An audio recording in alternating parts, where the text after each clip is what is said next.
This is the Horse Radio Network. This is episode 226 of Horse Tip Daily, a different horse tip, a different equine topic, a different equestrian expert every day. Horse Tip Daily brings the world of equine knowledge to you one day at a time. Today's tip is sponsored by Equestrian Collections for the whole universe of equestrian shopping at your fingertips at a price you can afford. Enjoy today's tip.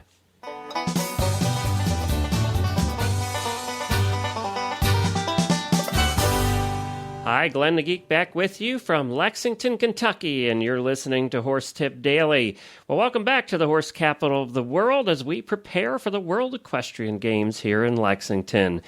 Well, today we have somebody new for you, and we got going off a little bit different topic, too, and this is a first part of a two-part series. The other part will be tomorrow. Carol Gordon is a CPA and the owner of Blue Ribbon Accounting. Her expertise in equine accounting and tax issues provides savvy equestrian professionals with affordable peace of mind. She has experience working with a variety of horse-related businesses nationwide, including trainers, camps, barn owners, and equine transporters. And Carol's going to be coming on a fairly regular basis here to give us tips on accounting for your horse business. As you know, we have Elizabeth from equestrianprofessional.com who comes on and gives us the business tips themselves for the business marketing and things like that. Well, Carol's going to give us the accounting side, which is an area that we all like to ignore, but really should pay more attention to because it's really what makes our business profitable. So we thank Carol for coming on, and as I said, this is the first part of a two-part series, and we're going to get right to Carol after a few words from one of our favorite sponsors, Equestrian Collections. Have you ever wondered what the favorite products are for customers at tack shops? Well, EquestrianCollections.com decided to publish that, and you will find the list at EquestrianCollections.com. I think you're going to be very surprised at what the top pick is. It definitely indicates the gender bias of the people who shop there. I was also really surprised at the second item on the list. Well, are you curious? Go to EquestrianCollections.com and click on the top 10 products link in the middle of the homepage. And don't forget to follow them on Facebook. They have one of the most active Facebook fan pages out there. Just go to Facebook and search Equestrian Collections, and you'll find them there. Join up, join in, and remember, for the whole universe of equestrian shopping at your fingertips at a price you can afford, visit EquestrianCollections.com. Well, hi, Carol, and welcome to your first episode of Horse Tip Daily. How are you? Hi, Glenn. I'm great. I'm really excited to be here. Well, I'm really glad that you got in contact with me through a mutual friend, Elizabeth, over there at equestrianprofessional.com. We appreciate that. Yeah, I write some columns for Lizzie, and she had suggested that I contact you. And obviously I'm a fan anyway, so I had thought about it, but it was Lizzie who kind of pushed me in the right direction. Well, good. We love her to death, and of course she gives us tips here too. It's Elizabeth McMillan. If you want to look her up at Horse Tip Daily, she has done a bunch of tips on business. And you are a CPA. So we are talking to you, and the tips we're going to be doing are on the accounting side of business. You know, Lizzie's tips have been very popular. They get great comments on Facebook and things. I would venture to say, and you probably know this better than me, that most people in the horse world are in the horse business of some sort. They're boarding, they're teaching lessons, they're doing something that involves business of some kind. Right. But yet, you know, the thing with the horse business is it's a horse business. And most of the people in the horse business really focus on the horse part of it, and the business part of it kind of comes in second. Guilty. And you really need to focus on both of them in order for them to succeed. All right. We've had barns for years. We had a big boarding stable for many, many years, and we've owned a tack business and now the Horse Radio Network. And I'm guilty. I'm just as guilty as anybody, Carol. So let's first back up a little. So you are a rider, and how did you become a CPA? And just give us a little bit of your background.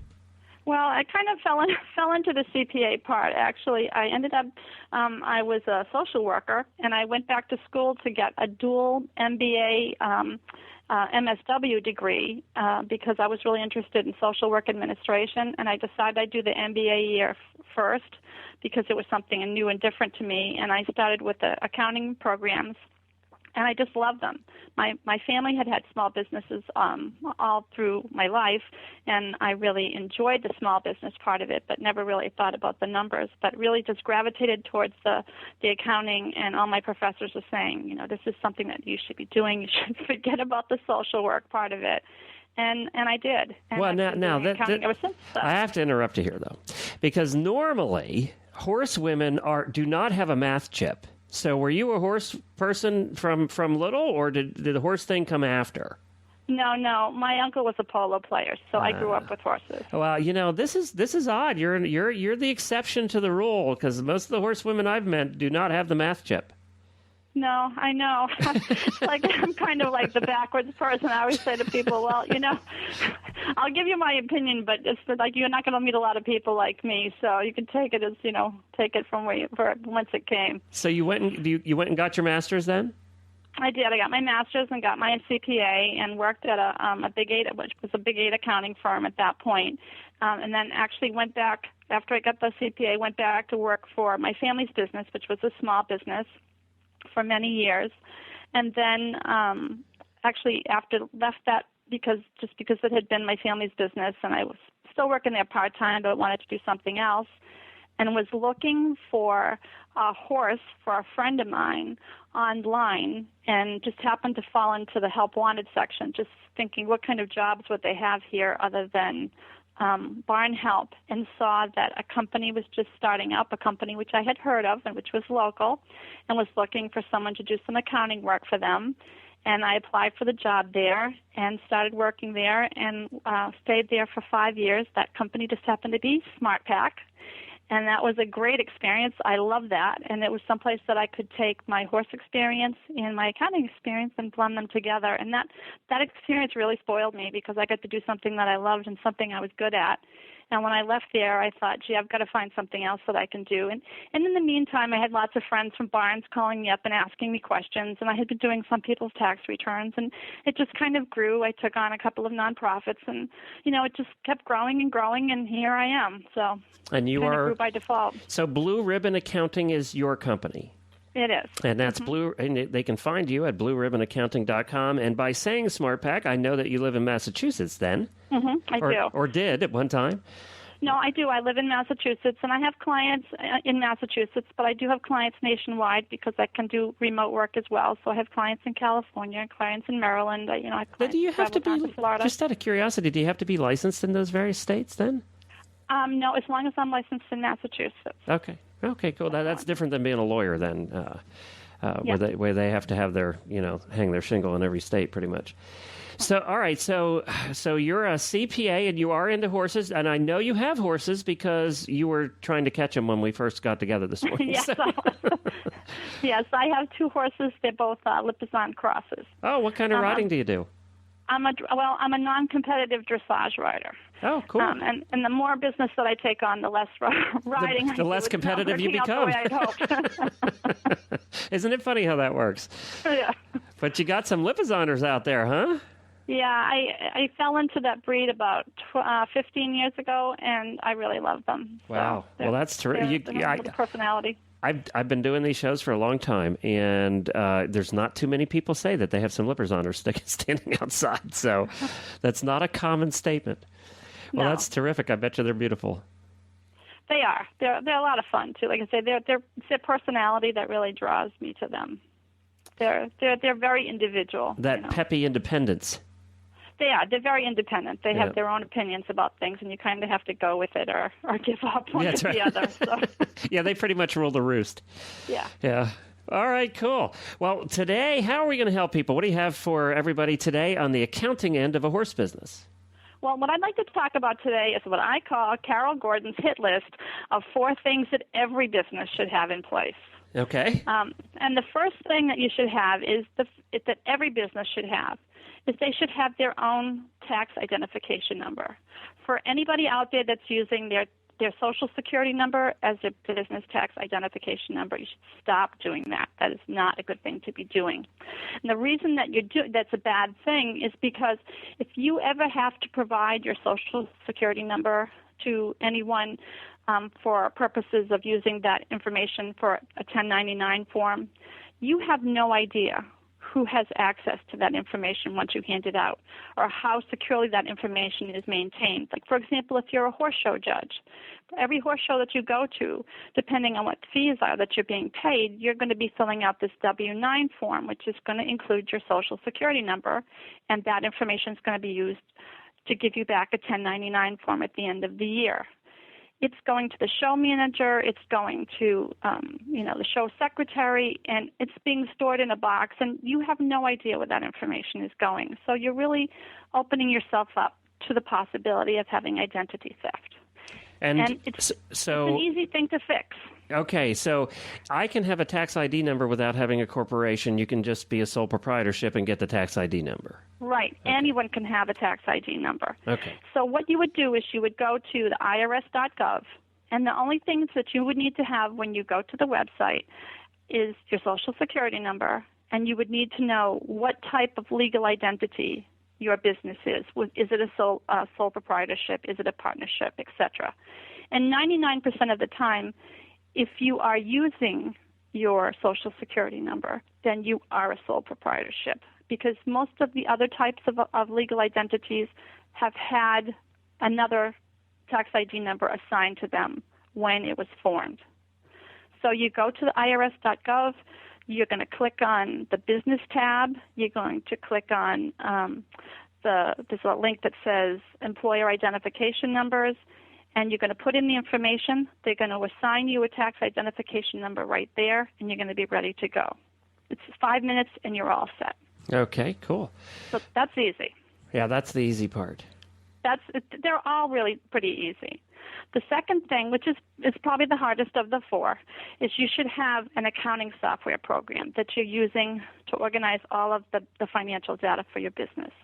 Now, 90% of small businesses today use QuickBooks for their accounting software. That's what I use. I would recommend it. Yeah, that's what I use, anything that you can use to organize your financial data. And you know what? Important. We're actually using QuickBooks Online now. So we don't even have the program on our computers. We do QuickBooks Online, and the reason we did that is because I'm on the road a lot with the shows, and I can access it then from any internet connection. I don't have to worry about getting into one computer that happens to have the program. Right. So, one of my clients is a nonprofit, and they use it for that reason, because they don't have an office. They have a lot of different people accessing it, and it works great for them. So that's QuickBooks Online. Online. And they charge you so much a month, but it's not exorbitant. I don't remember. I think it was we don't have the fancy package, so I think it was like $9 a month. It's not much. Yeah. And the software package, if you buy the desktop version, depending on when during the year you buy it and where you buy it, it's going to be between $150 and $200 a year. And QuickBooks supports that product for 3 years. So Okay. You're really talking about dividing it by 3, because you don't need to get a new version every year. You just want to have it, but you do want to have it supported. You don't want to have it any longer when, if there's a problem, QuickBooks won't help you with it. Now, so you're really talking about the cost divided by 3 years. Now let me ask you a little bit more about that. We found it, unless you know a little bit about accounting, I think QuickBooks is going to be almost a little difficult to set up. What you want to do is you do want to find someone, and you can do this once. QuickBooks has a website that you can go to. If you Google in Find a Pro Advisor, and you put in your zip code, you can find a pro advisor, and a pro advisor is someone that's been certified by QuickBooks to train you in QuickBooks.